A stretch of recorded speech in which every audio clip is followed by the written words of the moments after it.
The British royals have had their pick of lavish palaces and castles to call home. But now Prince William and his family are leaving their London mansion for a more rural cottage, close to where the Queen has lived since the pandemic began.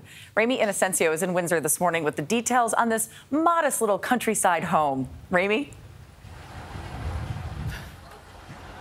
Jamie, good morning there. That's right. This is a royal relocation, and the Duke and Duchess of Cambridge are retreating from central London to the relative quiet here in Windsor. They're saying that they just want to give their three kids the closest start to a normal life as possible.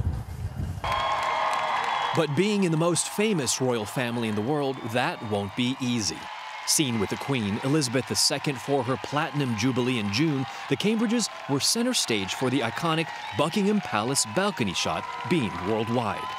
To steal away from the public eye, the family will be moving to this cottage, Adelaide Cottage, part of the Queen's Windsor estate, a 4-bedroom home more than 200 years old. They'll be paying market rent and have no live-in nanny, while also living closer to the monarch.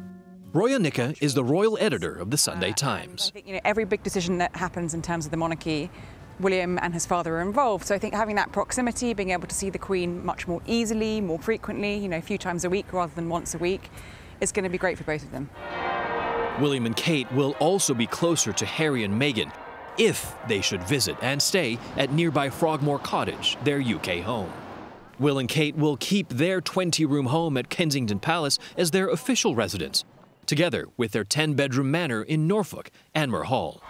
Their children, George, Charlotte, and Louis, will start the new school year here at the Lambrook Prep School, several miles away. Windsor residents are weighing in.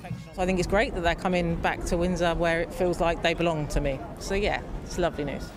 And the public is used to seeing the monarchy grow up. From Prince William and Harry's first days at school with Princess Diana in the late 1980s, it's been a rite of passage. With William's children, Prince George and Princess Charlotte, following in the family footsteps in recent years. This move is about them. Prince George is going to be king one day. That's an enormous thing for anyone. His childhood years, they want to give him the best possible chance of having a normal life before he starts to contemplate that. But of course, a royal life will never be a normal life. Get this, tuition fees for each of their kids is going to push nearly $25,000 every single year. And the fact that they now have three homes under their name when the rest of the country is facing inflation at 40-year highs and wondering whether they can afford power and food has a lot of people upset. Tony? Yeah, that's not normal. It's pretty royal. A lot of people are going to be counting the rooms in their house. Do I have 20? Do I have 10, 40?